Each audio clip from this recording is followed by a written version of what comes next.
Yes. All right. So thank you everyone for joining us for this important meeting. It's we had to postpone it, so but better late than never, because 2020 has been a difficult year with public health concerns with the coronavirus, and we've had to adapt and you know adapt the format of this meeting. So we appreciate everybody that's been able to attend. I do know some folks that are attending this meeting will have to leave or connect at different times. So just to let you know, this meeting will be recorded. And to give you a little bit of a background, and Deb McCarty from back home in Indiana is going to provide some information, some basic information about a consolidated plan. But to give you some background on what we're discussing today, is we're discussing some of our recent advocacy efforts and input that we have provided the city of Fort Wayne on the 2021 to 2025 consolidated plan. In particular, a home modification program, which members of the Community Integration League, our advocacy group, have provided great insight and feedback on. So I appreciate that. So we're going to be discussing that and getting feedback from the city. And we're also going to be discussing the second component, um, the building block that we're advocating for and discussing today. It's kind of the center of what we're discussing today, which is visitability. And we're lucky enough to have a presentation by Kim Perlberg, a nationally recognized architect and expert on visitability. And she will be providing a presentation and some insights on that subject. So I just want to take a moment and thank you all for your participation up to this point. And I thank you for joining this meeting. And I look forward to um, keeping things moving forward. And right now I'm going to hand it over to Deb. And I think she's going to share a few words about a consolidated plan. And then we'll go from there. Great, thank you very much, Luke. First of all, it feels really good to have an opportunity to talk to the members of the Community Integration League. Although we have not met since March, there has been a considerable amount of work and effort being done behind the scenes, and many of you have been involved in giving input into this process. So thank you very much. I understand also that we have several new attendees today, those who were not present in March. So I thought I would just do a quick snapshot of what we talked about back in March and why we are pulling together. Overall, I am with the Back Home in Indiana Alliance, and we are a nonprofit that works across the state to help increase opportunities for integrated, affordable, and accessible housing. That is a big topic. And so what we have done is we're looking at different components of what it takes to get there.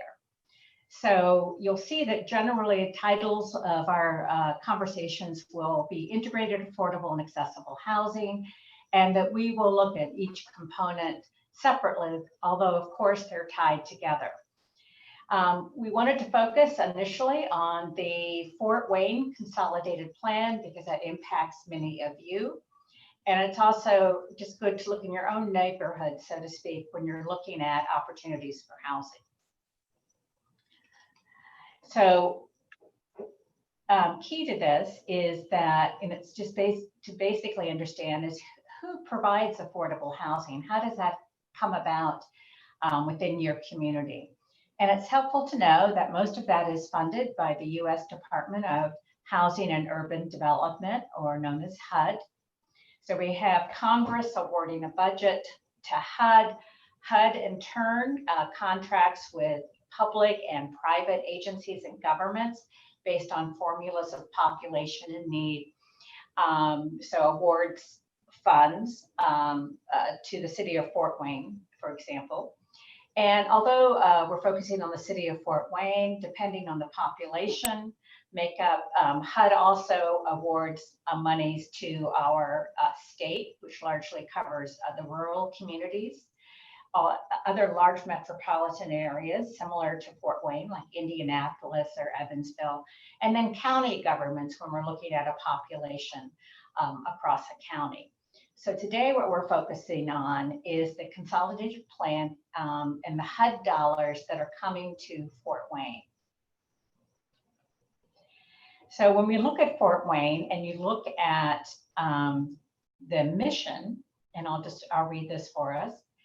The mission of the city of Fort Wayne is to make Fort Wayne the most livable city in the nation by working with community partners to build strong neighborhoods and improve the quality of life through the strategic investment of public resources. So one is that each of you are a community partner, and the city is committed to working with you and getting your input about what is working in the city regarding housing and what is not working, or what are some of the outstanding needs or barriers that people are encountering. The other thing that's really key is those last few words, strategic investment of public resources. And so what this means is the city of Fort Wayne, and specifically the Office of Housing and Neighborhood Services, are making decisions about how to invest the money that HUD gives or awards to Fort Wayne. And HUD awards approximately $15 million for over 5 years for the city of Fort Wayne to decide how to spend for affordable housing and also for community development activities. So what we're talking today is about and wanting to recommend to the city is, boy, how to best spend that $15 million to meet the community needs. So what the city is responsible for doing is to develop what is called a consolidated plan, or short for CONPLAN. Now this is a plan that the community has to develop. It's required by HUD for activities the city wants to fund, whether that be affordable housing or whether that be community development activities. The city is responsible for developing a long-term plan. And what that means is a 5-year plan that controls access to these HUD funds. And as I mentioned, what we're talking about today, and we'll be talking about in the days to come, is making recommendations about how to spend that $15 million. Also, what we're involved in now is we are working to help shape what Fort Wayne, or our city, will have in terms of a housing strategy. So a housing strategy includes an assessment documenting the need for housing. And that's what essentially we have been doing since March.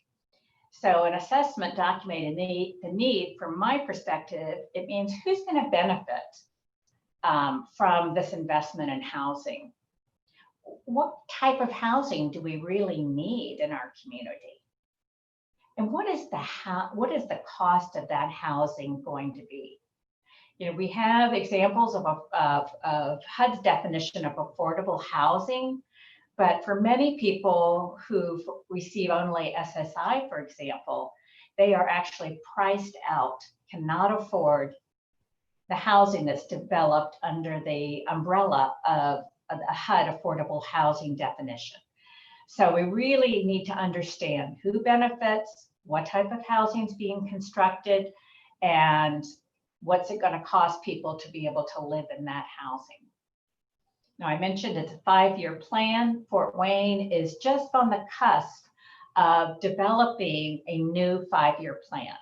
And so that is why we are meeting with the city today and have made recommendations over the course of the spring. For those of you who are interested, if you want to take a look at what the city considers priorities in the 2016 to 2020 plan, I just have the site here for you. Also, how to best contact the Office of Housing and Neighborhood Services, etc. So that's just a resource for you for the future. But what we want to talk about, and what we zeroed in at our March meeting, when we looked at Fort Wayne's consolidated plan, we noted that there was a goal for money to be invested in home modifications. And it was actually one of the top 5 goals within the city's consolidated plan. However, when we looked at how HUD funds had been invested for at least the past 2 years, there had been no investment in home modifications, for eligible households. So that was really perplexing because here was a major goal that was singled out in the former 5-year consolidated plan, but we see no money tied to that. So we met with the city, and this is as a group, the Community Integration League, and we learned that the city had experienced substantial barriers in implementing a home modification program. In fact, they felt that or found that they were not reaching the population or the residents of Fort Wayne for whom the program had actually been designed. So today we're following up with the city, and many of you were involved in helping to begin to formulate recommendations to the city on how a home modification program might work. So it was with members of the Community Integration League, actually the league, the staff and employees of the league, the Back Home in Indiana Alliance, and our guest speaker today, Kim Parlberg, with the International Code Council, helped draft recommendations that we submitted to the city back in May. So today we've asked the city of Fort Wayne to review and to comment on those recommendations that together we made for the city. I want to give you just a sample of, I'll go back to that. There's be a document included that you can access that's attached to this. But just to give you an idea of, first of all, I'll just read this. We asked that the city include funding a home modification assessment or a plan that would be developed by a registered design professional or by a design professional that had been approved by the city of Fort Wayne. And just to give you a sample of what the key eligible activities that to be covered would include certainly ramps or zero-step entrances or low-rise stairs, handrails, levered door handles, self-closing hinges, widened doorways. Bathroom modifications are often a huge need, and that can include walk-in or roll-in showers, grab bars at commodes, tubs or showers, front approach lavatories, different plumbing controls, a taller toilet or a bidet. Also looked at having approved kitchen modifications to improve access. And that could be just a number of front approach sink, pull out shelves or lazy Susans. We looked at and recommended chair and platform lifts, et cetera, et cetera. And we wanted to do this, these home modifications so they are across disability. And so we also included installation of doorbells, smoke and carbon monoxide alarms with flashing light and sound notifications. We included also smart home features that could be indoor-outdoor lighting, thermostats, security features. And so you get the idea that we created a long list of important accessibility modifications that people may be seeking assistance for. So that is essentially what we've submitted. We also made a distinction that some of the home modification funding programs in our state restrict access to home modification funding to people who own their homes. And what we are proposing to the city of Fort Wayne, that in fact, people who are renting also have access to home modification funds that may be more modest in scope. So some of the examples we submitted were certainly ramps, and ramps can be constructed to be removable. So if a person decides to relocate, and they could take the ramp with them. Handrails are very common requests, levered door handles, grab bars, maybe main or tenant entrance door openers, doorbells, smoke and carbon monoxide alarms with flashing lights, and sound notification. So, anytime we would look at any home modification that was made in a rental living arrangement, is that those modifications belong to the tenant, and the tenant may take those modifications with them. So that was our proposal. Let me see. I think I have one more slide. So we're going to kick off and go to the city, and just this is a chance for you to ask questions, for the city to ask questions, city representatives today, and for us to again collaborate together to look at how to best respond to the need within our community and how to best invest these, make a strategic investment of the public funds that are available. Now, because I have I have the floor right now, I'm going to just introduce the next slide, because our theme today is not only the consolidated plan, but we're looking at the accessible housing. So as I earlier referenced, we always take a look at integrated, affordable, and accessible housing, but we're pulling out the accessible housing topic and need today, and looking at how that can be addressed in the city consolidated plan. So what we also want to talk about today, and Kim Perlberg will be informing all of us together so that we're better familiar with a term that's called visitability, or basic access design features. And this is different than looking at rental housing. So we're going to just shift our thought, and we're going to look at accessibility for only new construction, right? When we've looked at home modification, we're looking at the current living arrangement of people and housing that is not accessible. But we want to prevent that, right? In the future, we want to have accessible features in all new construction for single family homes. Now this new single family homes, this includes doubles, triplexes, duplexes, townhomes. So we want to look at that. Currently, there are no requirements, and this is nationally, there are no requirements for accessible features or basic access features in the construction of single family homes.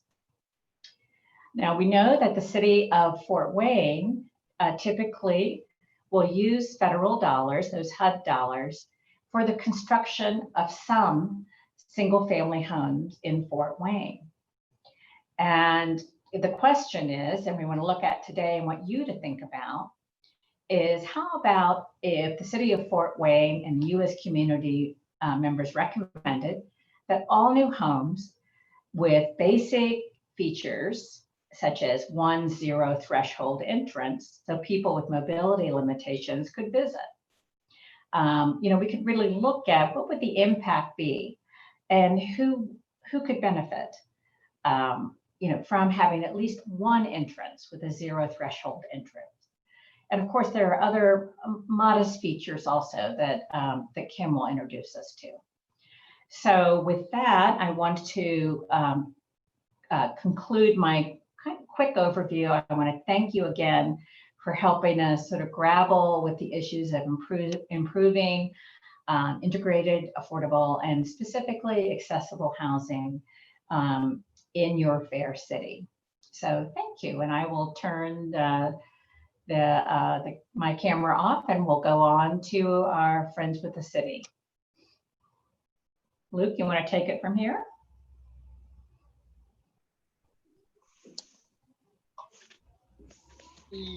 Yes, can you hear me?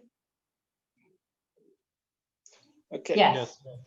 All right, thanks. So as Deb mentioned, we are getting ready to approach our question and answer session with the city officials. One quick thing to mention is if any of the attendees, and I forgot to mention this earlier, if any of the attendees would like to make a comment or have a question, please leave it in the chat box, and me or Deb, whichever's first to find it, will relay it. And if you have any comments or questions as it relates to our conversation that we're having with the city officials today, please don't hesitate to let us know. And I want to take a quick second and just thank Deb for all of her hard work. I really started working with Deb, I would say at the beginning of this year and towards December of last year. And we have really formulated this advocacy group, and she has been a great partner to work with and really helped us engage on these important issues. And again, I really appreciate the relationship that we've been able to develop with the Community Development Department and how we can use this relationship to help advance and advocate for people with disabilities in our community. And I believe, I don't know, do we have any city officials that have joined us yet? It's not coming up on my screen.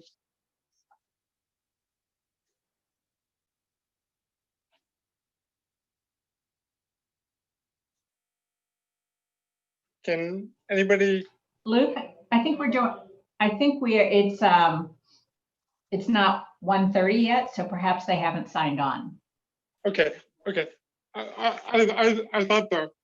I thought so. So I just wanted to make sure I wasn't missing anyone. So yeah.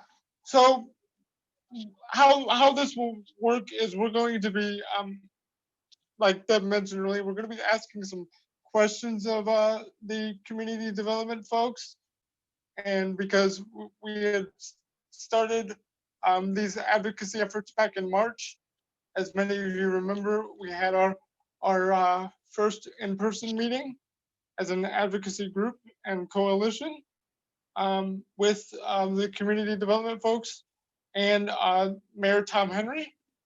And that was a very fruitful meeting. And I'm really interested to see how we, when it comes to this consolidated plan advocacy, like they mentioned, it's sort of building blocks. You know, we've made recommendations about a home modification program, and we're also going to be examining the prospect of visitability and what visitability means, and looking to get feedback from SIL members and other community advocates on what that looks like, and if that's viable. And I really am looking forward to Kim's presentation.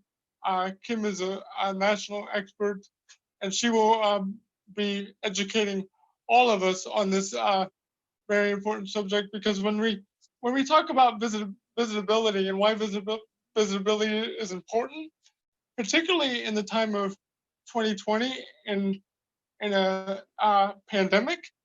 Visitability is important because if you can have basic design features built into a home, people, whether they currently have a disability or will acquire a disability later in life as a result of age, they should have the opportunity to remain as independent as possible and age in place. So this is why the concept of visitability is important, not only for people and family members to be able to visit their friends, their family members, but to have the opportunity to age in place and remain in their own homes, because otherwise, in often cases, they go into institutional settings like nursing homes. And I mean, we all know how nursing homes are, but particularly in this time, given a public health crisis, nursing homes are turning into a death trap. So this is really perfect timing with our advocacy efforts and the relationships that we've developed with the city folks. I mean, if 2020 has taught us anything, I think it has really shined the spotlight on a greater need for accessible, affordable, and integrated housing. And I think it's really gotten the attention of allies and community partners that have not necessarily seen this as a big issue. It's kind of put it towards the forefront.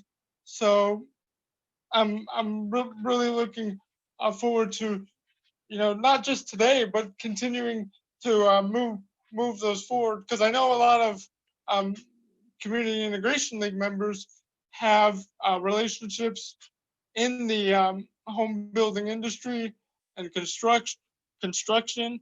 So the more advocates and more people we can have in our corner and joining our efforts, the better.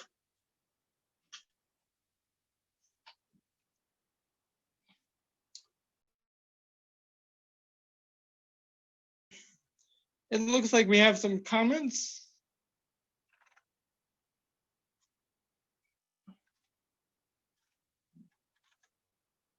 Oh.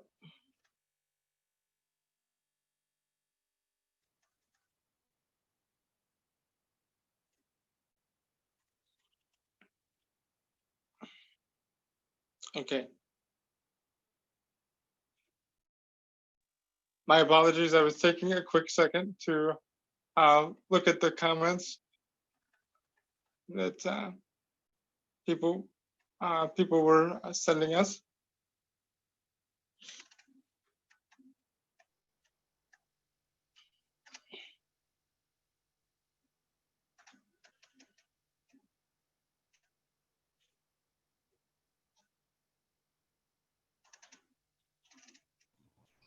Luke, while we're waiting for for Kelly to sign on, it just turned 1:30, so hopefully she'll be with us in a couple of minutes.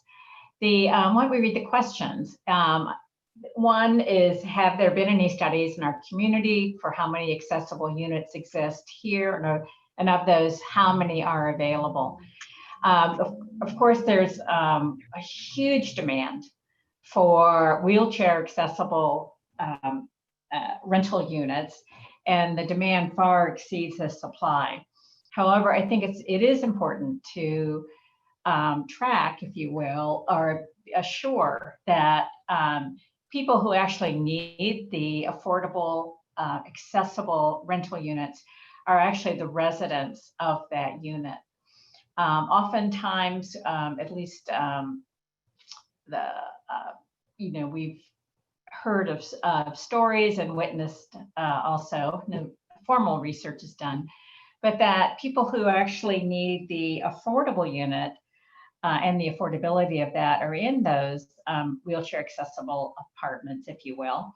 And but they're not matched necessarily with people who have mobility limitations and need all the accessible features, such as a roll-in shower and access to a sink in the kitchen and whatnot.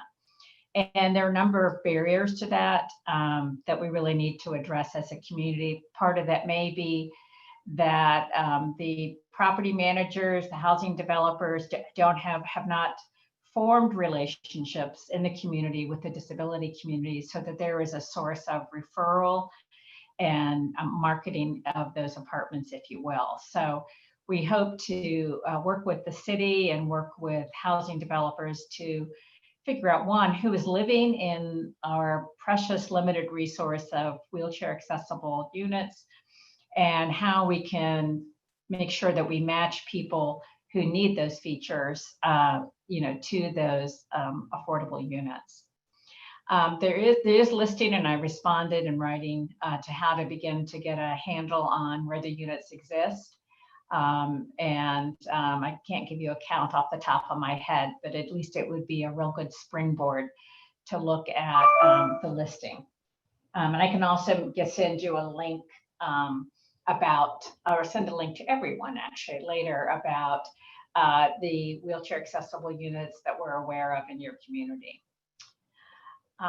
Second is John Gingrich is asking questions about, boy, how do we get landlords to accept Section 8 housing choice vouchers and also allow for home modifications? And I think I'd love to see the city respond to that question. That would be a good starting place. And again, this is where collaboration between the city and landlords and the advocates can be really very helpful in helping to further develop the base of affordable housing that's available and that accepts Section 8.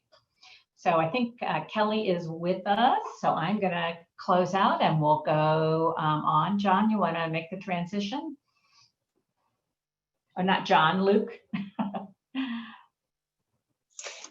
Hi, Kelly. Thanks for joining us today. And I know it is a different time, and we had to transition virtually. And we had previously scheduled this meeting a month or so ago. So I really appreciate you taking the time to meet with us again and continue our collaborative efforts that we have built on since March, and particularly some of the things that we've articulated and been working with the city and community development department on are really prevalent right now during a pandemic, and helping people with disabilities remain or stay out of institutional settings like nursing homes. So I really appreciate the opportunity for us as a group to meet with you again and kind of see where we are on our recommendation and ask you some questions and get some feedback on what the city is feeling as it relates to some of the policy recommendations that we have made. Deb, would you like to get us started?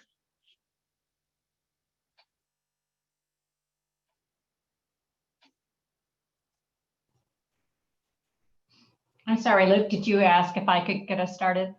Yes. I'm going to take a drink of water. Of course. Sure, I'd be happy to. Kelly, hi. So good to see you again. I'm sorry my photo's off now because I finished my presentation a little bit earlier.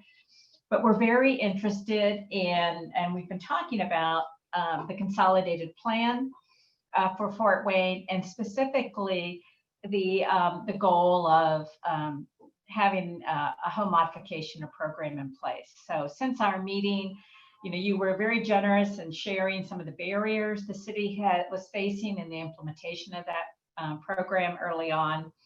And really appreciate your willingness to kind of re-look at that and see how we can hopefully resurrect that program and work collaboratively to assure that the home modification are reaching the people for whom it's intended. So I know that we had sent you a kind of a draft document, I think back in May, where about 15 members of the Community Integration League had kind of had input and helped tweak that. And we were very interested in your feedback and what the city, what you are currently thinking about, and specifically about the home modifications and then just general other comp plan information. So I think we'll turn the meeting over to you. Okay, great. Well, I appreciate the invite today. I'm glad to finally have the opportunity to circle back around from our last conversation. And I included several of my staff people, but it looks like they're on here just as listeners. So I don't know if my staff, if you want to maybe make some comments in the chat, if you think of anything that would be worthwhile. So I think the first thing I'll cover is the draft home modification program guidelines that were submitted. First of all, these were really helpful. I really appreciate the time that you guys took to put this together. As we were going through this, I think we agreed with most of it. There were a couple of questions I believe that I had, and then a couple of things that we felt were probably beyond the scope of something that we'll be able to do with this program, just because it might require an engineer or somebody to step in and look at load-bearing walls. And this is a pilot program for us, and so we've tentatively looked at about $15,000 per unit. And so based on some of the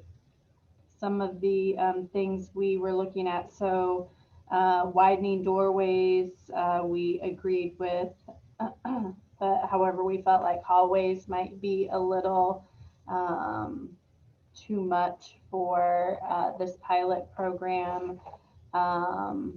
We are, let me see, everything else probably looked good. Our one, I think, other question was interior wall alterations.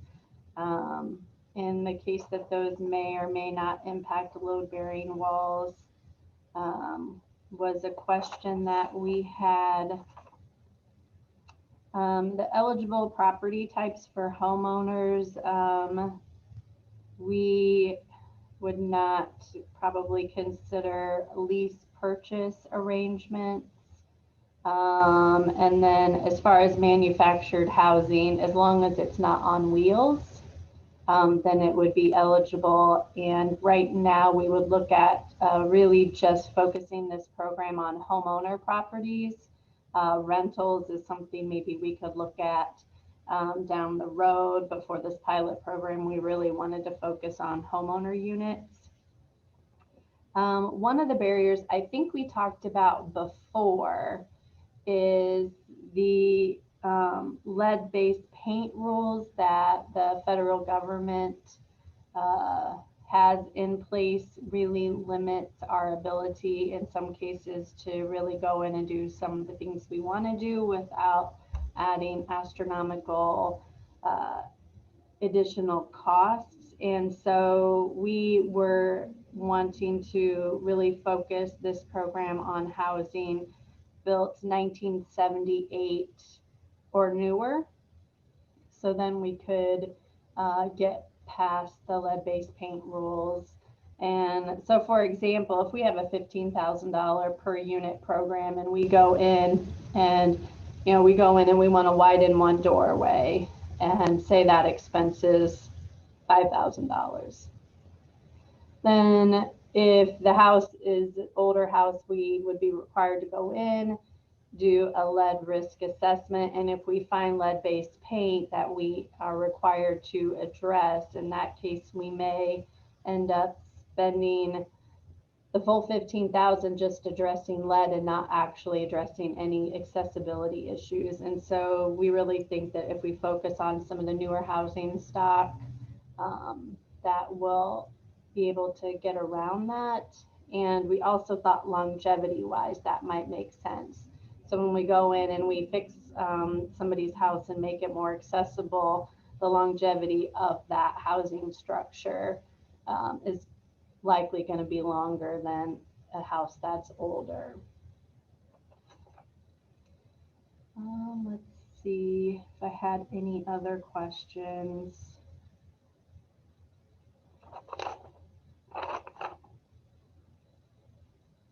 And no, I don't think that I did. I don't know if any of my staff people have said anything.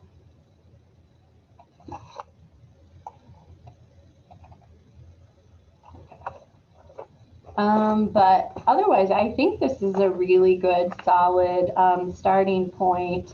One thing we found out since our last conversation, through HUD's fair housing requirements, they actually require that we go out and we publicly announce when programs are available. And so I think we may need to be a little creative in making sure that we, when we make this program available, that we're assisting the people that we really want to target with this program. I was hopeful that we could just use referrals from a couple of agencies, but HUD says that that breaks fair housing law, and so we have to make sure that everybody has equal opportunity to access the program. And so that's something that we'll have to look at internally and maybe ask some questions just to make sure that we're getting the word out properly.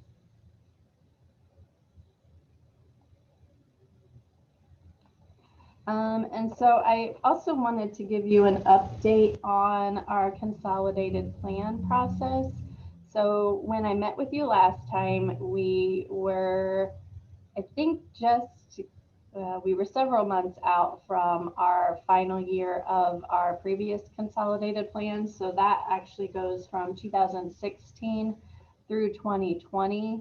We just started our 2020 program year on July 1st. And so we're just a couple months into that, but we are just getting ready to kick off and start our next consolidated planning process. And so what that is we we basically look at a lot of housing and needs data, and we determine what the priorities are in the community for federal funds over the next 5 years.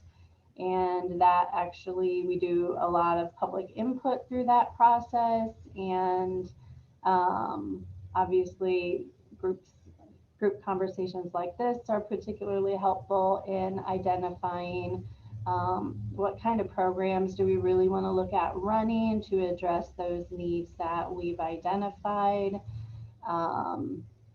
And so your input is going to be really crucial to helping us put that plan together. That really is going to lay out the next several years for us. We have to submit that to HUD in mid-May of next year, but it's a pretty substantial undertaking. So some of the types of questions that I think would be helpful to get some input on are, hang on, let me bring up my questions here.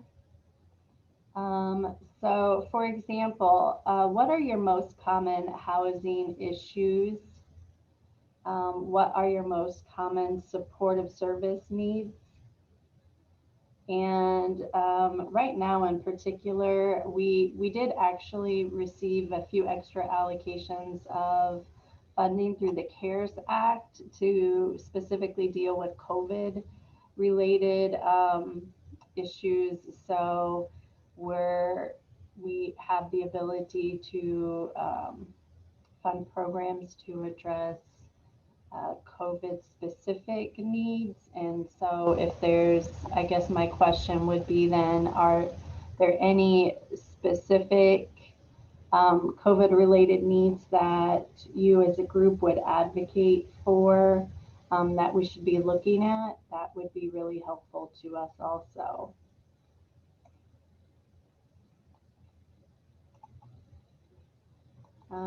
So I don't, Luke or Deborah, I'm not sure how you want to handle this. So, can you hear me okay, Kelly? Yeah, I sure can. Okay. So, first of all, thanks for your great feedback, and I really think that this advocacy group and our greater connections into the disability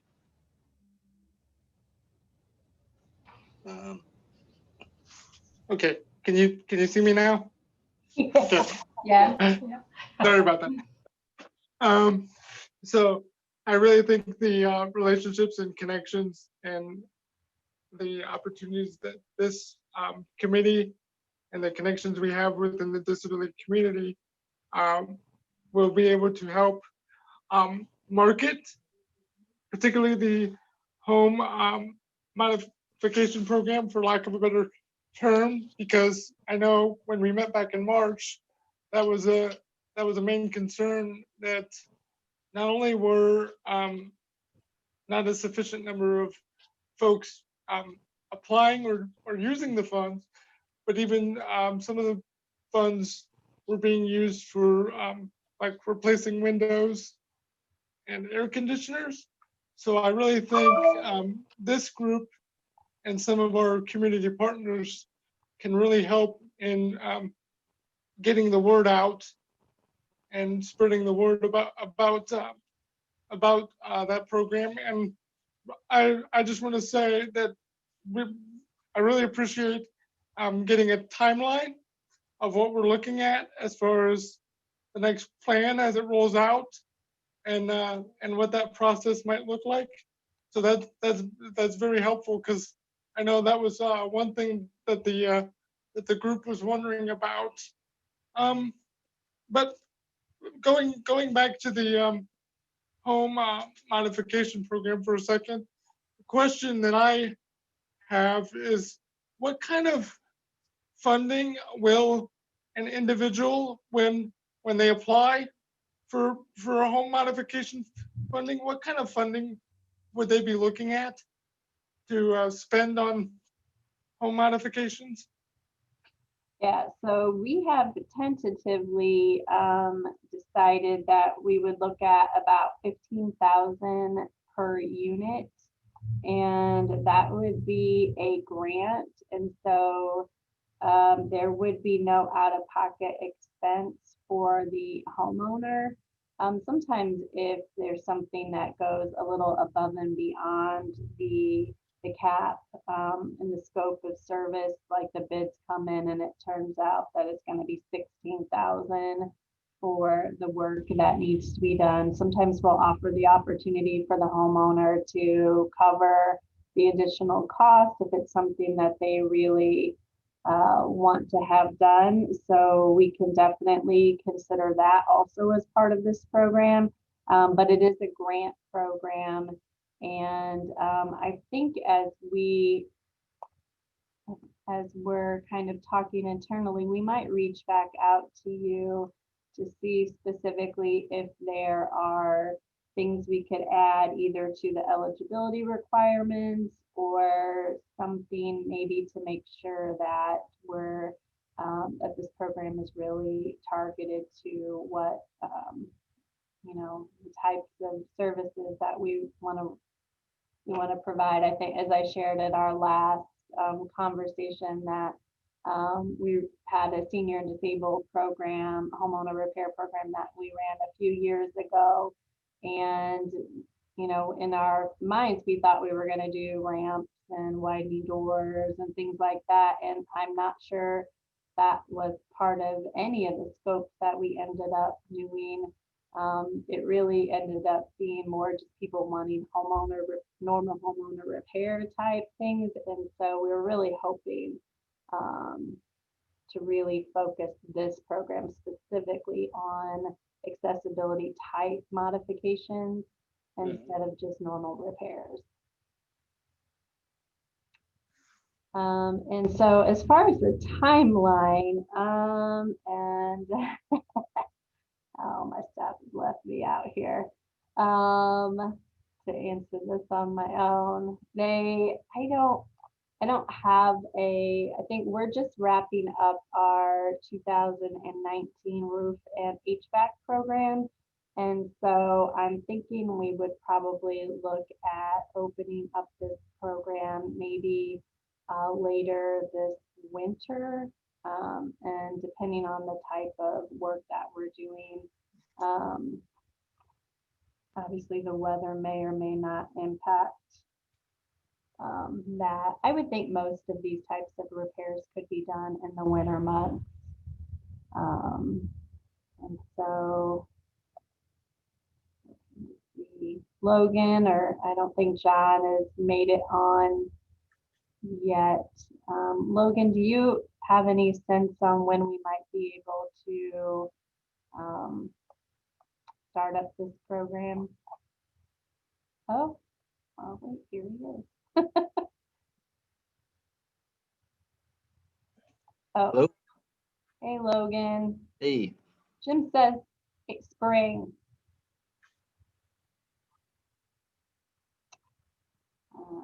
So we would look at maybe opening this up. I would think we could probably open up for the intake portion of it. So we're required to go through and make sure that people are income qualified before we can actually close on the construction documents. And so maybe right after the first of the year, we could look at opening up the program for the application portion with actual construction starting then in the spring.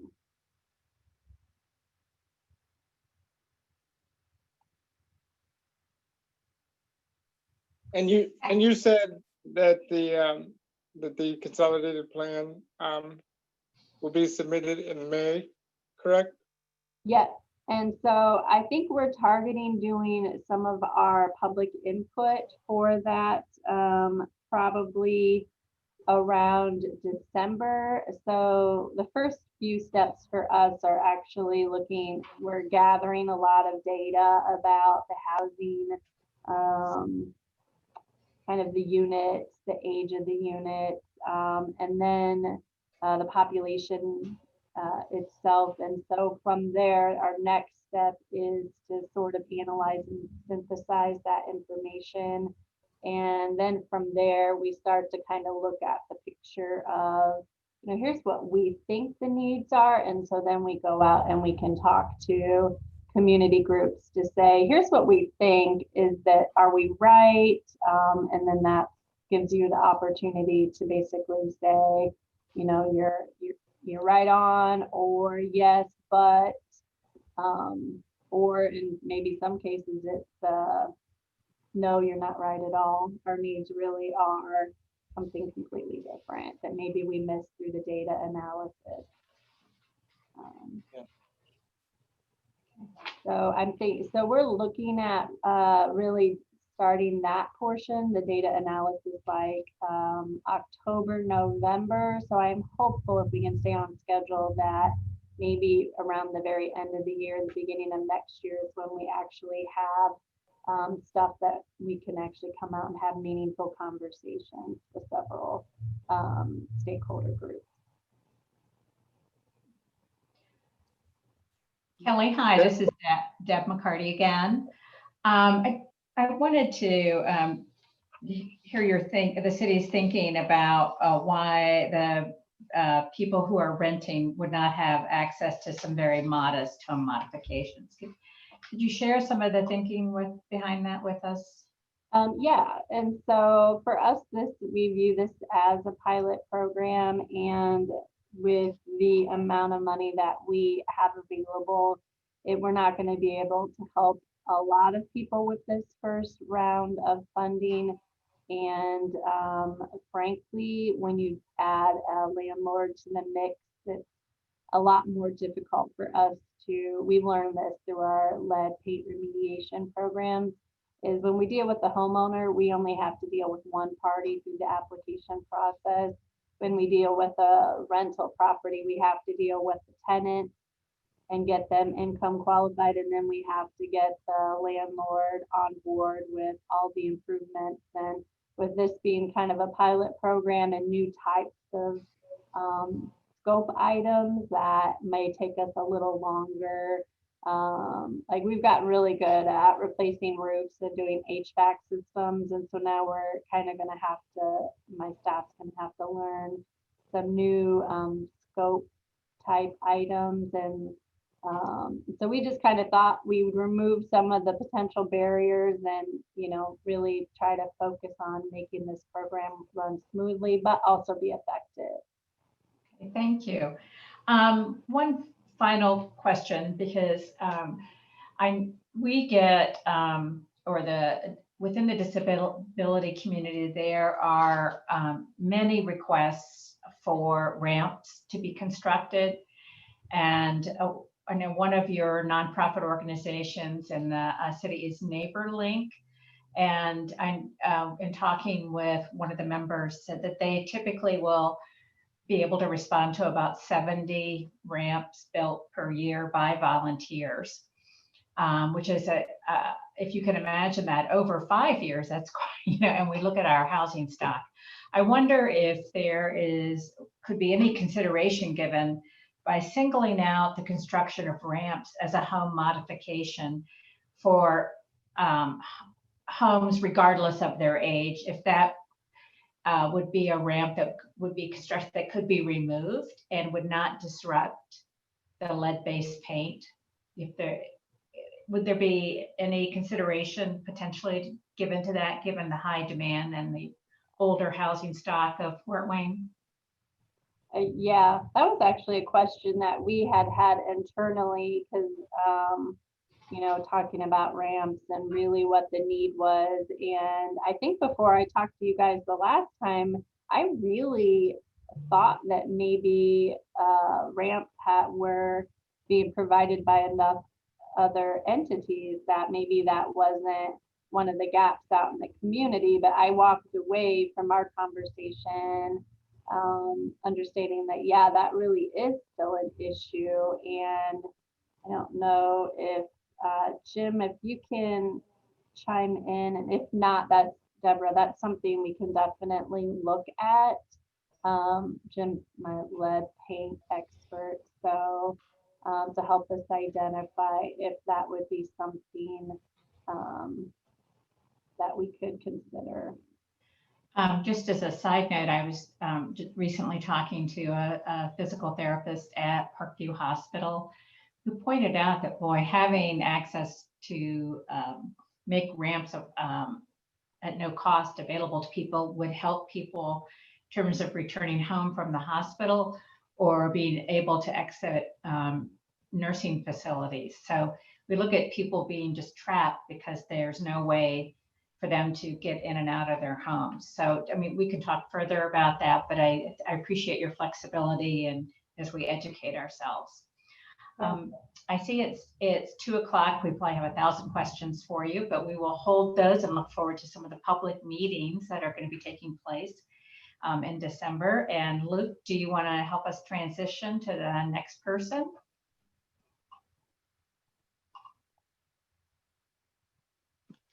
Yes, and thank you, Kelly, for your feedback and answering our questions.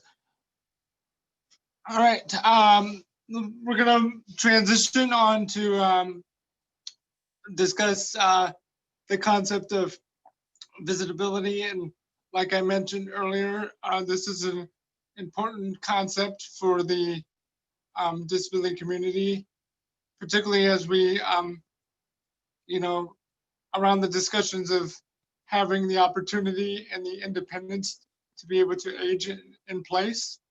So the concept of visitability isn't really well known, and it's, I would say, it's a very important subject, and we're lucky enough to have a national expert, Kim Perlberg, who is a registered architect, and it works with the International Code Council, and she is going to provide us some input and education and inform all of us on visitability and what visitability means and what it includes. So I will hand it over to Kim.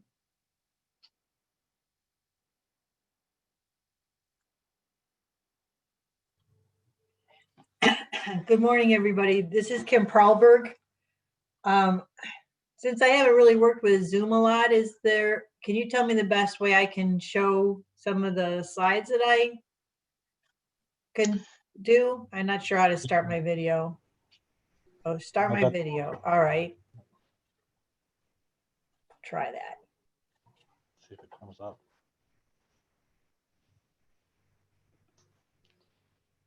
I don't see a video, but to share your screen, down at the bottom, there's a share screen. You click that and usually click the left top option. Okay.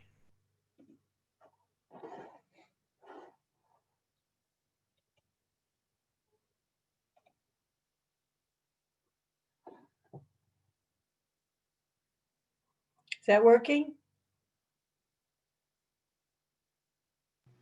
No, not yet. I don't see anything.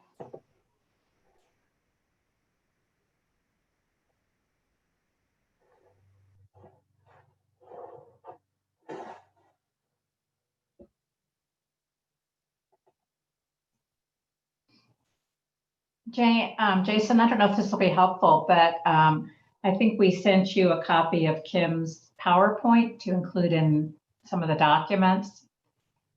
Would that be helpful or a way to access?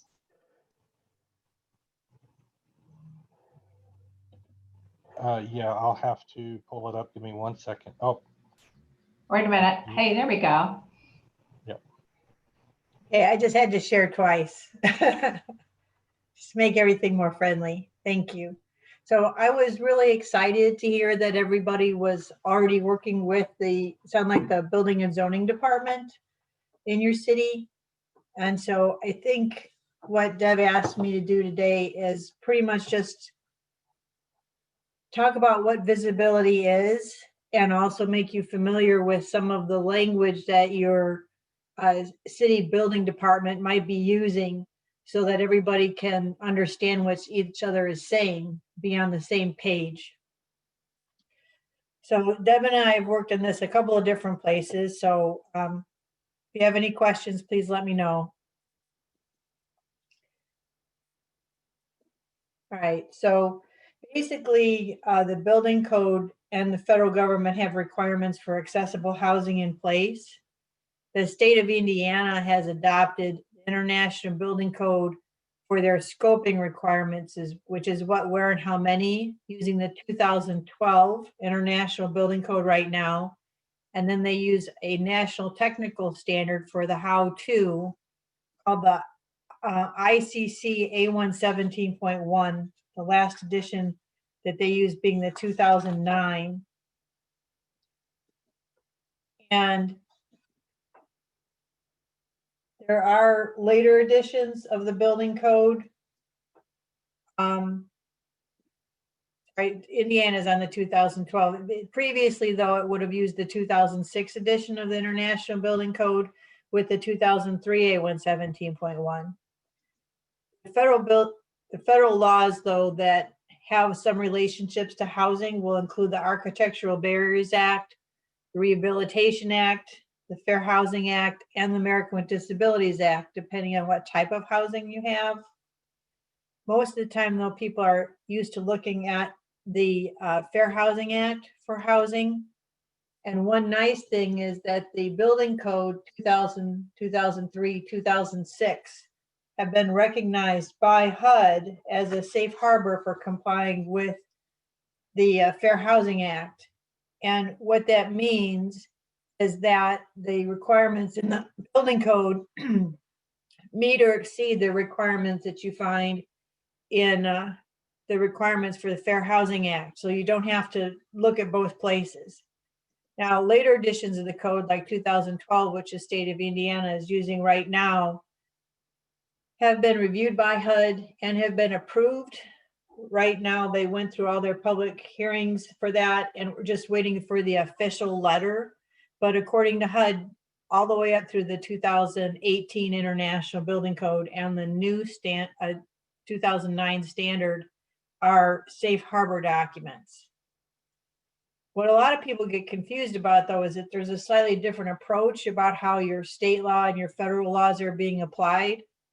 Kind of think along the line of, if the FBI would deal with bank robbery, but your local policeman would be who you would call if you had somebody break into your home. The building code official enforces the locally adopted codes and any state laws during the construction or during an alteration. So they're kind of looking at your floor plans in there while you're building the house, or if you're doing a repair renovation, they would be coming and looking for requirements.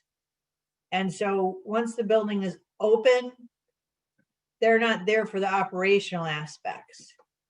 Versus enforcement of the federal requirements is more after the building's open, and it's not even the day the building opens. If somebody files a complaint, there's the opportunity for inspection and review, mediation, and if nothing else works, through the courts.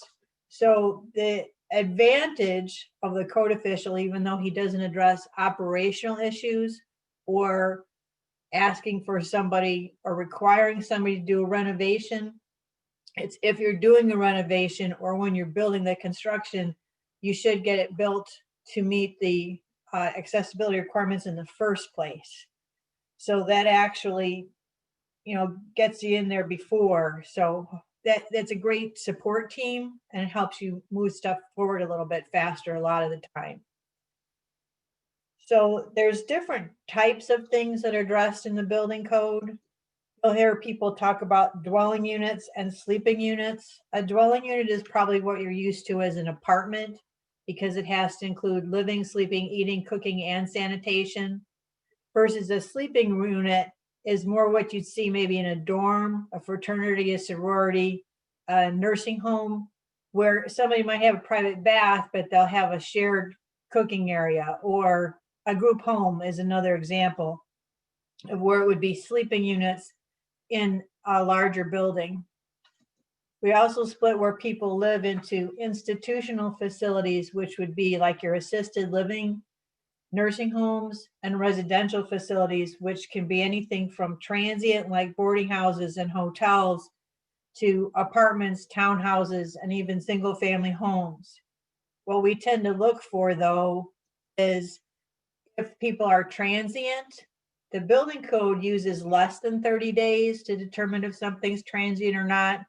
The federal laws don't want to set a number of days because they're afraid somebody might legally set rental agreements to be 29 days to not have to comply with the Fair Housing Act. But the building code does use a 30-day limit to decide whether somebody is transient or non-transient, permanent in nature. We also look at the level of supervision for the people living in the area or in the facility. So once we've established if you're an institutional facility, which is typically your supervised living arrangements, or not, which is your residential, then we have different requirements depending on the level of accessibility that is needed, depending on if you're trying to match the American with Disabilities Act or the Fair Housing Act, what the needs of the people are, what the concerns were within industry about alterations over time. So accessible units means it's constructed for wheelchair access being wheelchair friendly or usable from day one. And typically that's applied when you're talking about transient lodging, like a hotel, certain number of units, or percentage of assisted living or nursing homes. The technical criteria is found in section 1002. The building code for apartment buildings with 20 or more units also has what they call their type A units, which when this originally came into the building code was called an adaptable dwelling unit. So it's meant to be adaptable to be wheelchair user, wheelchair friendly, but some features can be revised over time, like you order kitchen cabinets so that you can remove the cabinet from underneath the sink if somebody needs it. But otherwise it would look like a regular apartment. And the provisions for those are found in section 1003. Now, the type B dwelling unit is what matches the Fair Housing Act accessibility guidelines. And while a person in a wheelchair or using a wheelchair might be able to move throughout the space, it's not really wheelchair friendly. It's geared more towards what you would have heard of as aging in place, homes for life, maybe. So it's not ideal for a person who would be permanently using a wheelchair, but it works well for people with walkers, canes, crutches, recovering from temporary disabilities, people who might have some abilities, like my grandmother uses a wheelchair when I take her out, but she uses her walker when she's in her house. Type B dwelling units work really good for that. Now, the type C dwelling units, which is the visitable dwelling units, we gathered from 50 different jurisdictions that already had these type of facilities and requirements in place and took a look at what was common for everything. And this is really intended for the things that fall below where the Fair Housing Act covers. So single family homes, townhouses, again, same idea. It does have features that will help people using walkers, canes, wheelchairs. But it also is going to benefit, the mom with a stroller, somebody who, has a bad knee, it helps a huge percentage of the population. So the jurisdictions that have adopted this for their new housing construction have looked at this as more livable communities. Again, that same concept of homes for life, aging in place, allowing for everybody in the community to work together, because even when you work to get somebody's single family home accessible by adding a ramp, if they can't go visit their neighbor, it doesn't really help the community. So we're trying to make it more of a holistic type approach. With that in mind, just super quick where these things are required. If you're talking about anticipated need, if you're looking at a rehab facility, you're looking at 100% fully wheelchair accessible. If you're looking at a nursing home, they ask for 50% of the units to be constructed wheelchair accessible and the rest to meet the Fair Housing Act.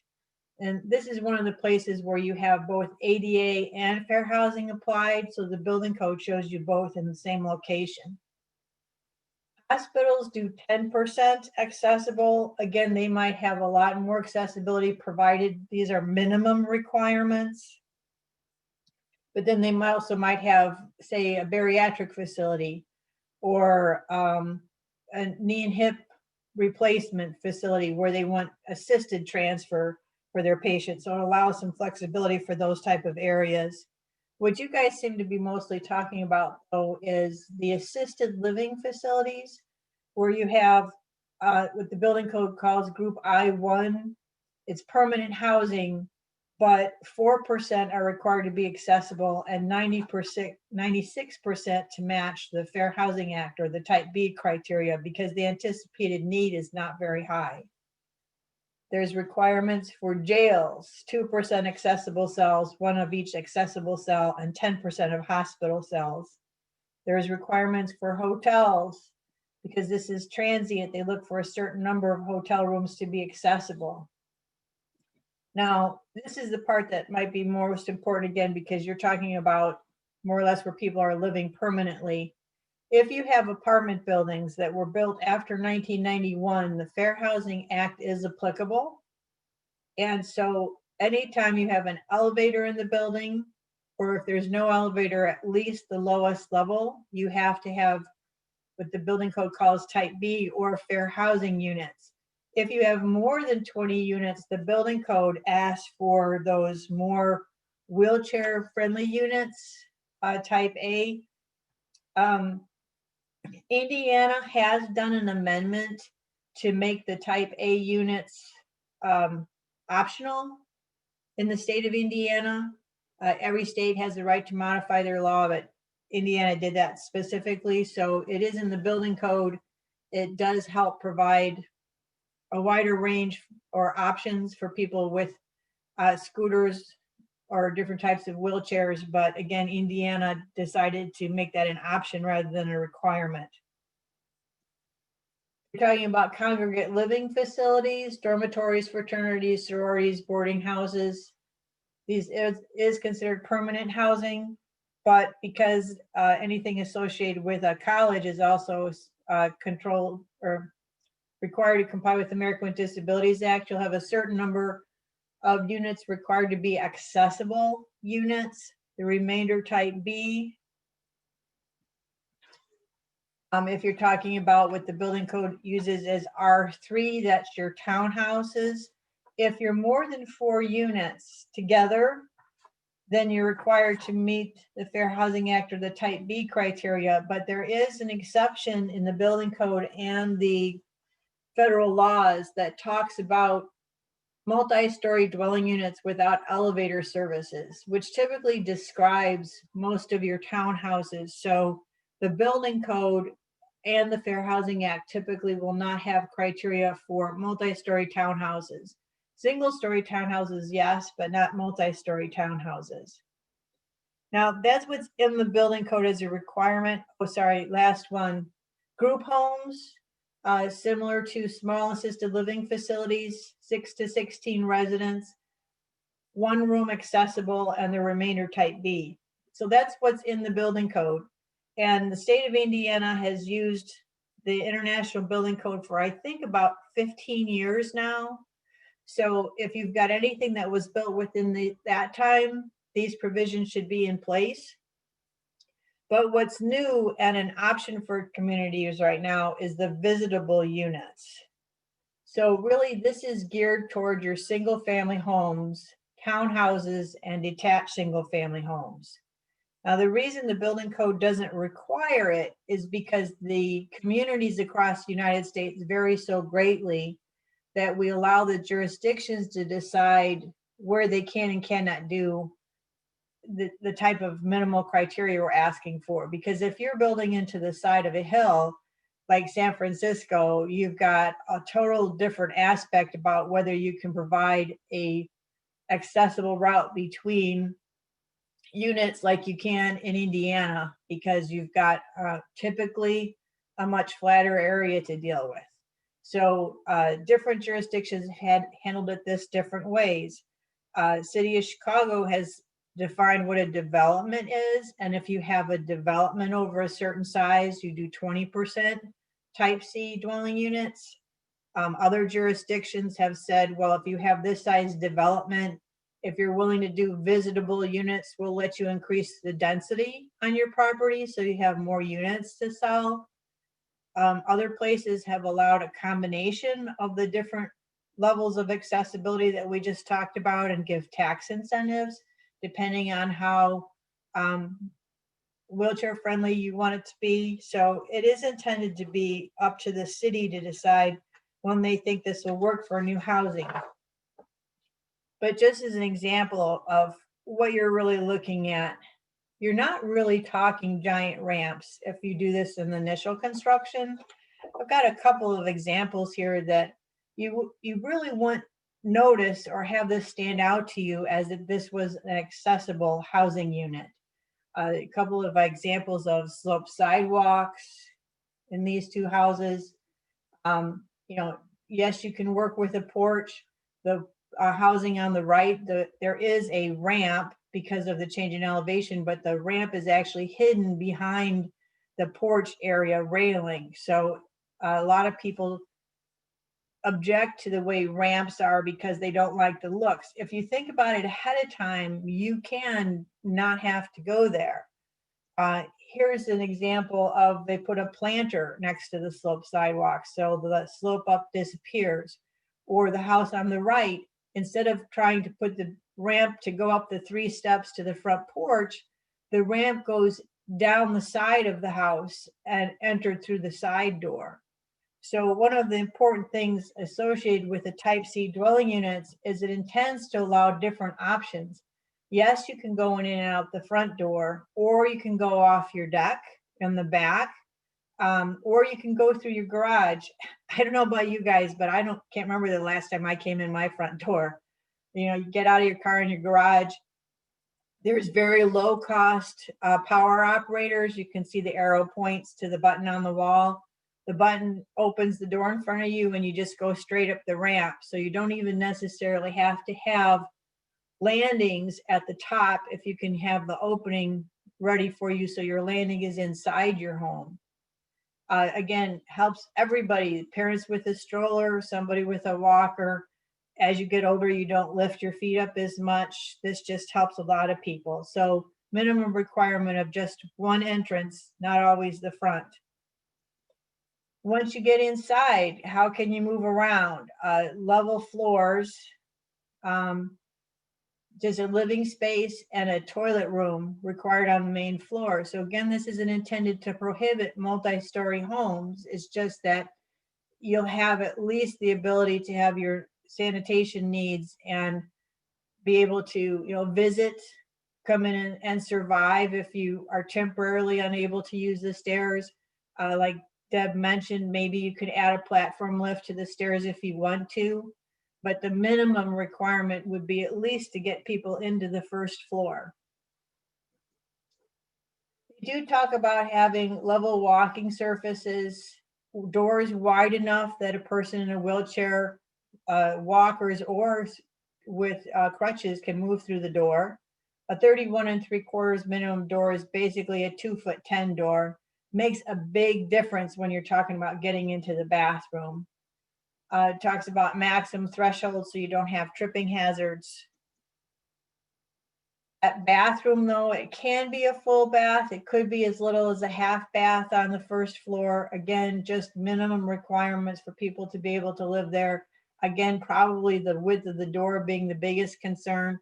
If anybody's in an older house, you might not have noticed it, but you might have something as narrow as a 2'2" door to get into your bathroom, which really doesn't work for a lot of people at a lot of times in their lives. Locking in the walls for the future installation of grab bars if somebody wants to use them later. If you have a kitchen on the first floor, it asks for 40 inches width between the cabinets.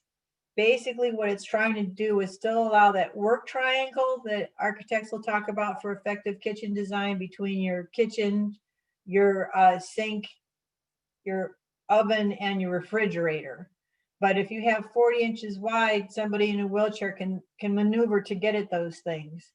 To be able to get into the dishwasher, to be able to bake cookies, to be able to grab a sandwich or a Coke when they're hungry. I mean, that's really what we're just trying to do, is have minimum requirements that allow everybody to be self-sufficient. When you have outlets or light switches, they do ask them to be within reach range so people can be able to, you know, plug in a toaster, adjust the temperature. But it does have, you know, exceptions for outlets that are dedicated use, like behind your refrigerator, or controls on the ceiling fixtures or floor outlets. So again, not trying to kill design options, but just to think to maybe lower that thermostat a little bit so that somebody can reach it. It forgives outlets over counters because we don't want to prohibit using the standard kitchen cabinets to be able to reach those outlets.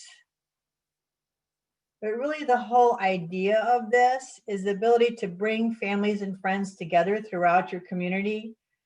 If you have the ability to, go ahead and hang out with your neighbors, it strengthens your entire community, makes you feel much more friendly, and it makes people want to stay in their hometowns in Indiana. It is both intended for people with permanent disabilities and temporary disabilities, and for family members. That's why it's called a visitable home. But it also allows for aging in place. There's lots of resources for how you can get assistance on what these criteria are.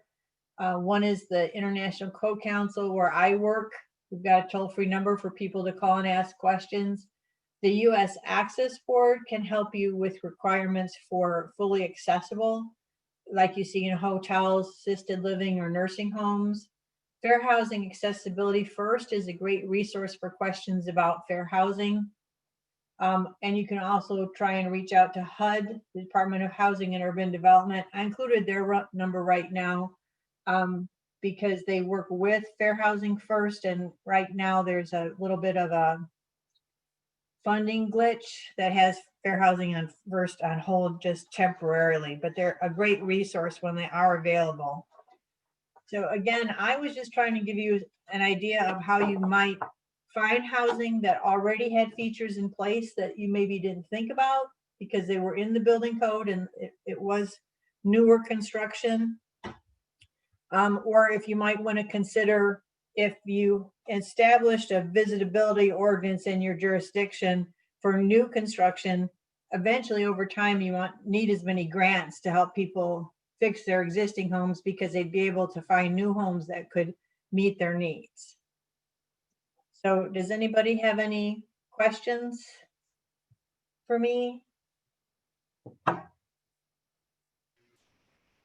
Okay, Luke, I sent you a copy of this PowerPoint. I also included the technical criteria so people could look at that. And then also an article in writing, because I hit this so quickly that if you wanted a review of what the terms meant so that you could have a discussion with your local code officials and you'd be on the same terminology. I did add an article about that, which I hope is helpful to everybody. Thank you, Kim. This is Deb. I had a question that often comes up is what is the cost of including visitable features such as a zero threshold entrance, a little bit wider doorway, and at least a half bath on the first floor? Could you speak to any experience? Well, the jurisdictions that we've talked to that have put this in place, like Naperville, Illinois, for example, requires all their new homes to be visitable. And they have for about the last 15 years now. They were one of the first communities to say, you build a house here, it's going to be visitable. They've said that they haven't seen an increase in the cost of the housing. Well, over 15 years, that's a nice data sample.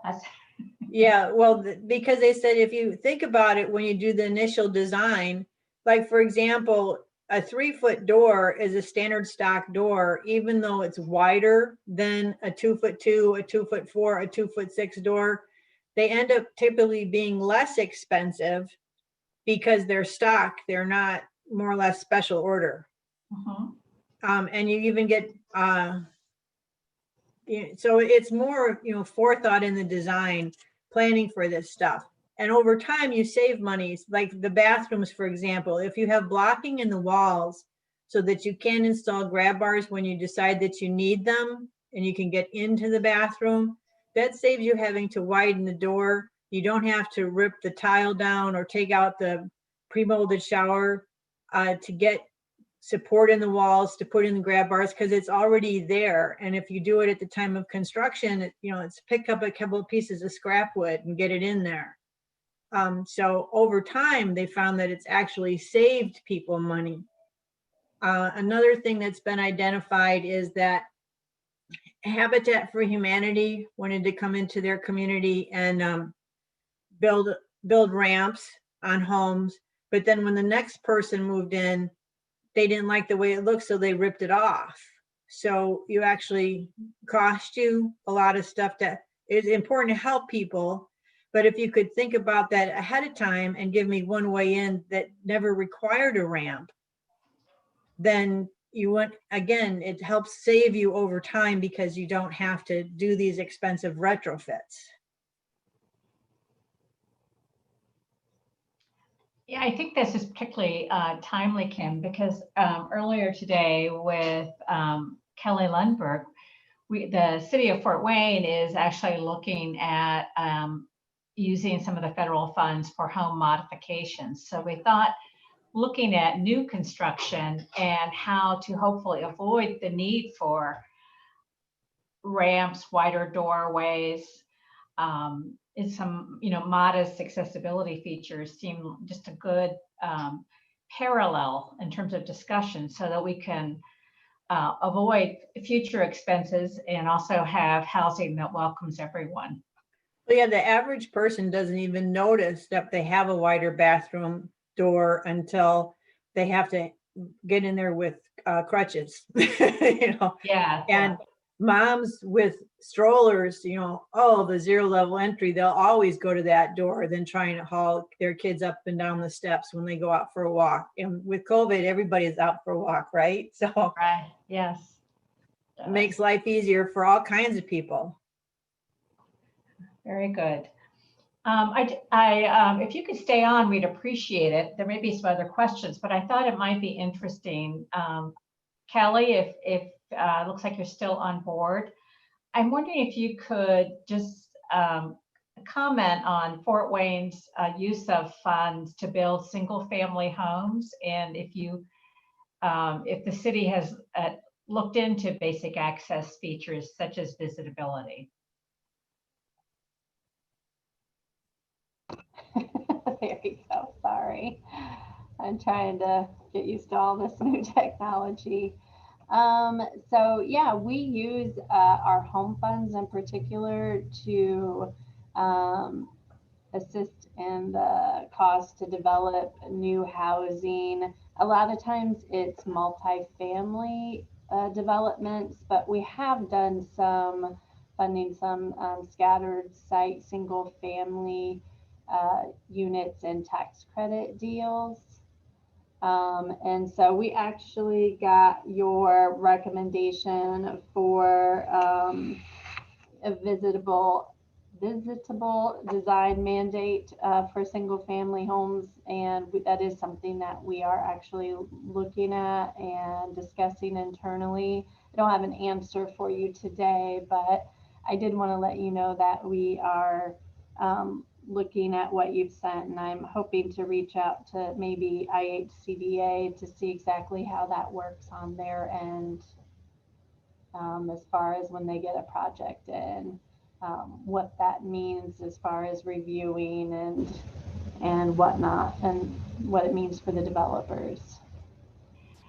Another comment is that I'm sure you're familiar with Fuller's Landing in Fort Wayne, the housing development constructed through Habitat for Humanity. And they have a beautiful example of the construction of visitable homes having a 0 threshold entrance through the garage. So we were very excited to visit those properties and to see an entire community built with that basic accessible feature. And of course, Habitat for Humanity really encourages through design with their front porch neighborliness, and I think the visitability truly enhances that capacity for people to get to know each other, have each other for dinner or a cup of coffee or whatever. So excited to hear that that you're looking at that. Yeah, and I didn't know that about Fuller's Landing, so that's interesting. I might talk to Andrew Gritzmaker too about what kinds of things they do in their home designs. They're actually looking at doing some new construction that we're hoping to fund here next spring. So, oh, excellent. Yeah, so I'll talk to him about that. Terrific, thank you. And I think it made our heart sing to see a community with that was so sensitive to all the members of people who were hoping to live in the neighborhood. Luke, I wonder if it would be helpful just to, if there are questions from our committee members about the visitability or the benefits or concerns about the lack of visitability from our participants today.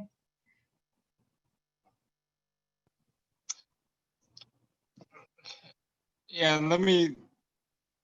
if anybody has any comments, feel free to drop them in the chat box. Let's give them a few seconds here.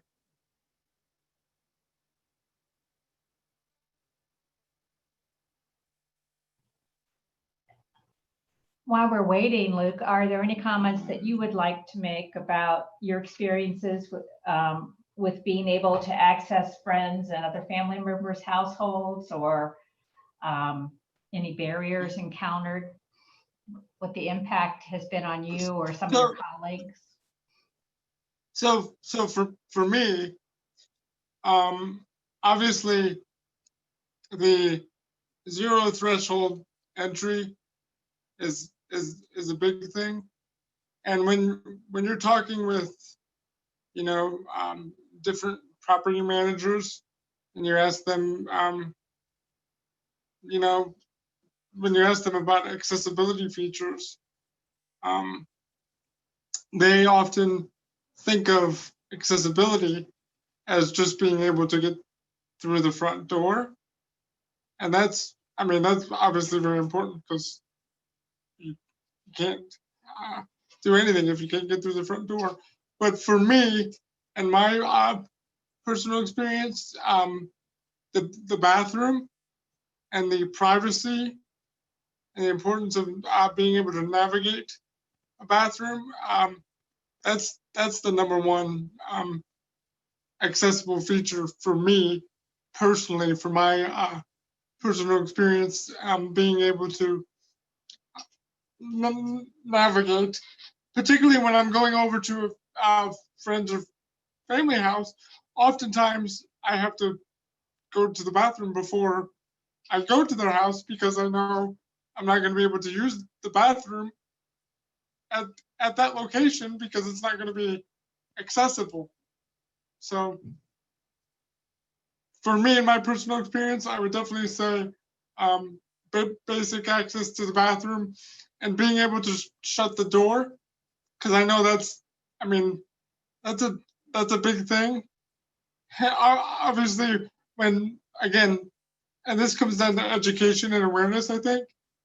When you talk about accessible bathroom, there's sometimes a chair user can get into a bathroom, but they're not able to shut the door behind them. So they have no privacy, and they lost all their privacy to be able to use the bathroom.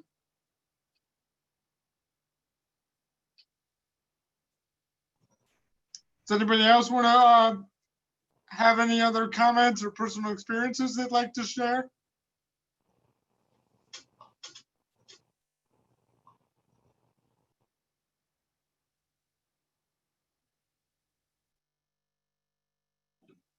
Well, this is Kim. I just wanted to mention that just a little bit of forethought in the design can go a long way, because so much of what you need depends on your abilities.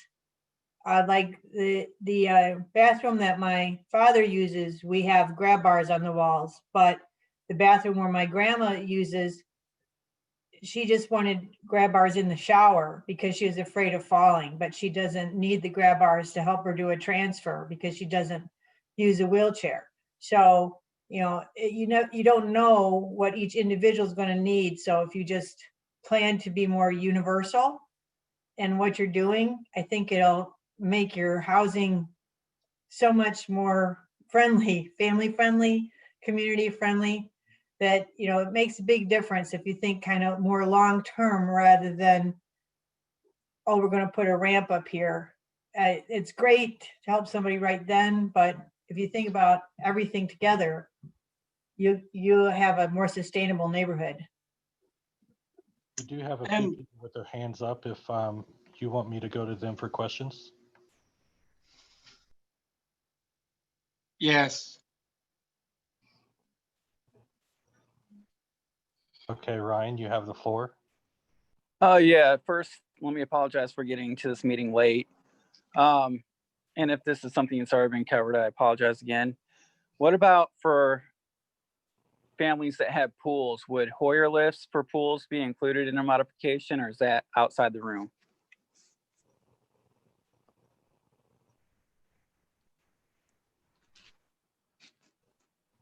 You mean for the homeowner repair program? Yes. Oh, that isn't something that came to my mind. Let me write that down. I do not have an answer for you. That's probably kind of a unique situation, I'm sure. This is Deb, Ryan. We did include in the recommended list to the city lifts. We didn't specify or frankly even think about pools, but that is also can be not only enjoyable, but it also can be an important health feature for Absolutely. people. And insurance, I've known where insurance companies have actually covered the cost of building a pool for a person. So I think it'd be interesting to take a look at that and maybe not limit the use of lifts to what is typically thought of. Thank you Great. for bringing that up. Oh, definitely. Thank you for answering.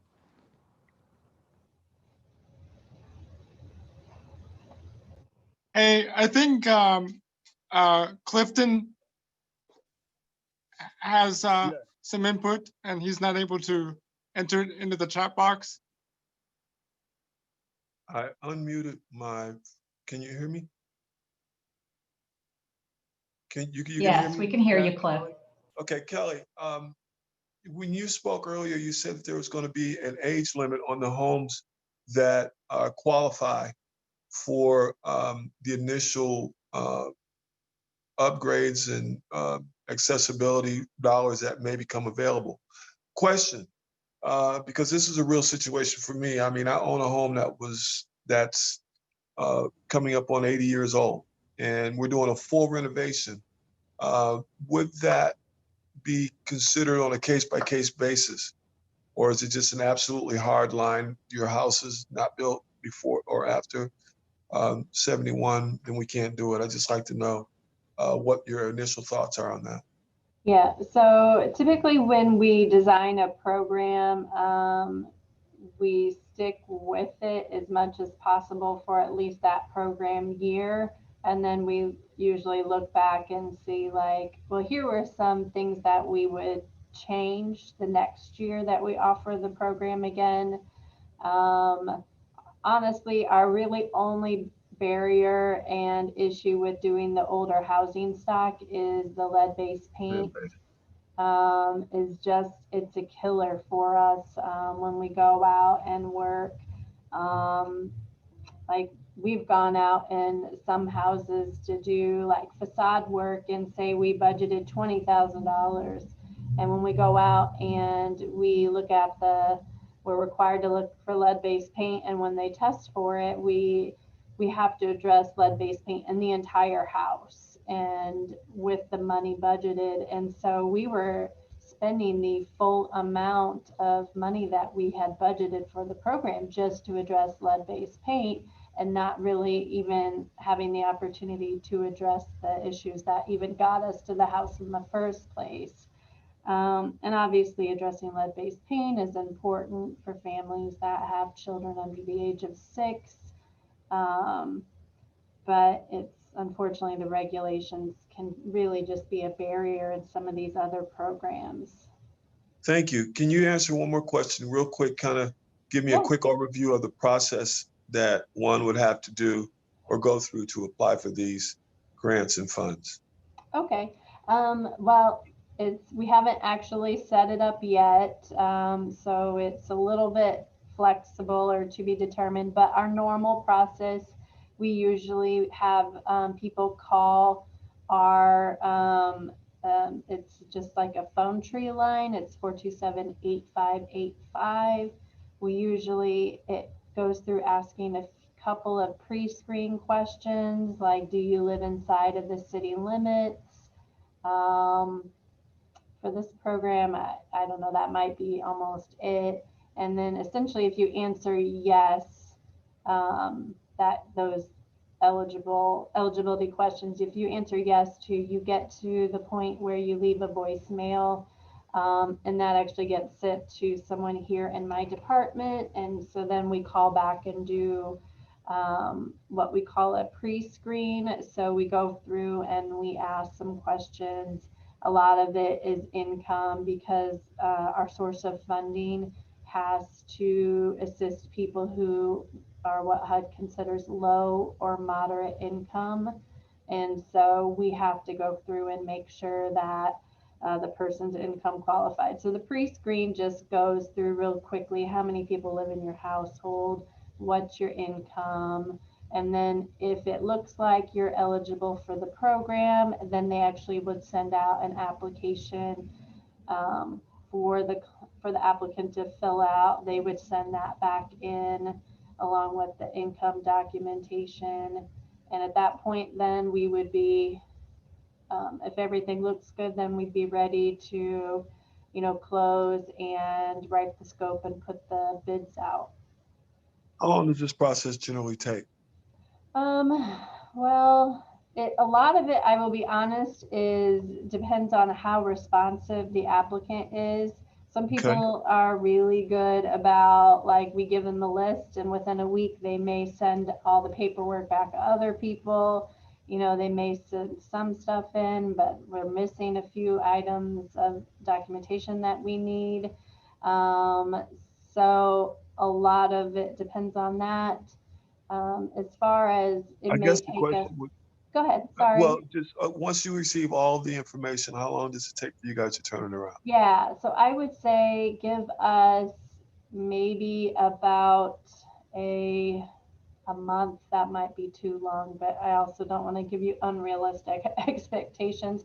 Give us a month to have our construction specialist actually go out, define what the scope is, work with the homeowner to actually put together a scope of work, and then he puts that out to bid, which that takes about 2 weeks, because we have to give the contractors an opportunity to review the scope and submit their bids. And after that, probably a couple of weeks or less until we actually close with the contractor, and hopefully then they get started on work shortly thereafter. Okay. Thank you. And just as a side note, real quick, I'm glad to hear that you guys are going to open up the or considering the notification process, actually talking to some of the organizations like the League, NeighborLink, because these guys are on the front line and they do know folks and can get the word out and be a tremendous resource for these services moving forward. Thank you. Absolutely. All right, Ronald, you're up. Kelly, I'm curious, can you estimate what fraction of the builders in the Fort Wayne area currently offer visitable designs? Are we talking 3%? Are we talking 90%? Honestly, I do not know the answer to that question.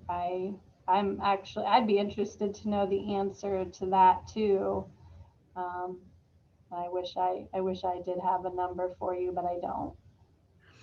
Just as a follow-up, it might suggest a future direction, maybe having a meeting with builders or inviting them to identify visitable designs might be really valuable, because we could be tilting at windmills here. I mean, I just don't know how many are out there.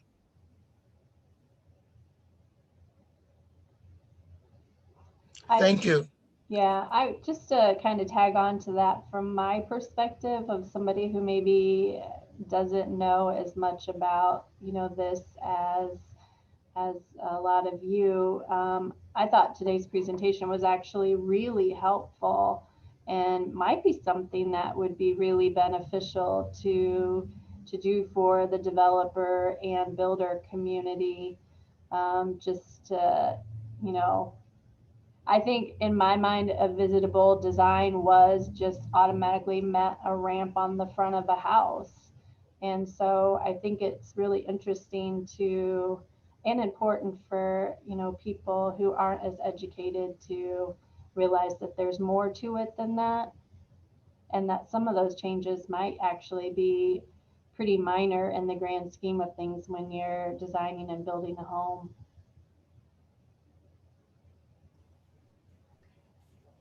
Thank you for that comment, Ron and Kelly. I know that today we have been focusing on the use of federal funds through the Consolidated Plan for consideration in building visitable design and requiring that. But I think Ron brings up an important point, and some of Kim's examples, we're looking sort of community-wide or neighborhood. And I appreciate the openness, Kelly, to looking at the private developers and the private housing market as including these very fundamental design features. So thank you for your suggestion about opening possibly a training or presentation with local builders. And maybe, Ron, we can get an answer to your question through that kind of collaboration. So we'll follow up on that at a later time. Thank you both.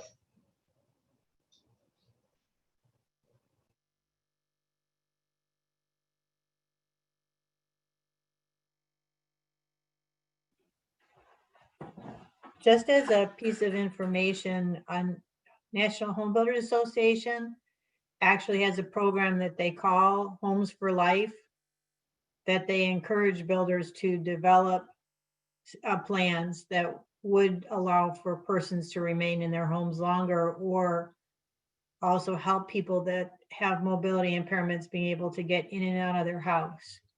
So it is being encouraged. It is still a voluntary program, but even just letting builders know that those kind of resources are available might help improve your housing stock.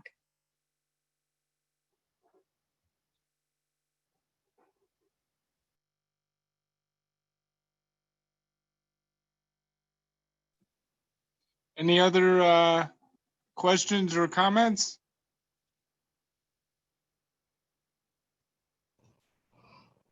Luke, this is Deb. I think we will have a evaluation form that will pop up so that we can capture people's feedback today.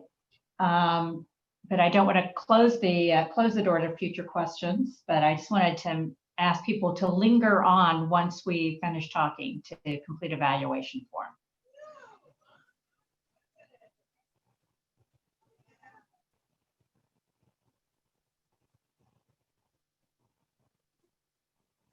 I really want to take a second. I just saw some new attendees, so I'm really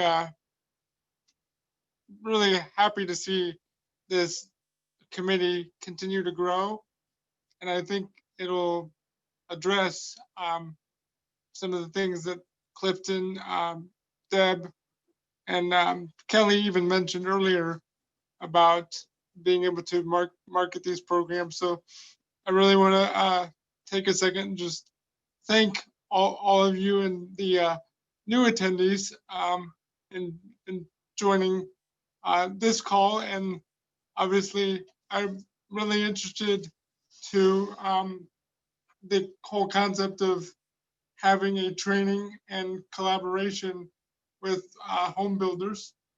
So that is something that I will definitely be looking into and trying to establish. So. Yes, and I will mention that it was just put in the comment that this meeting will be recorded. So you can share it with your fellow peers with disabilities. And that's, I mean, that's one of the things about the disability community is we're pretty close connected, and we all talk to one another. But again, and we've talked about this time and time again, you know, sometimes people aren't aware of resources out there. So it is incumbent upon us as advocates to spread the word. And because the more people that use these funds and demonstrate that they need these programs, the greater the funding, and then obviously the greater the barrier removal, because we want people to remain in the community and maximize their independence. So.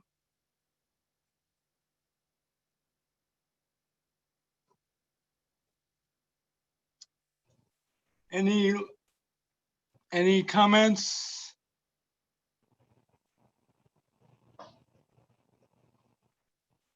Questions?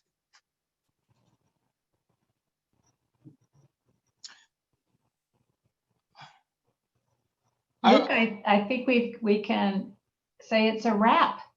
Okay.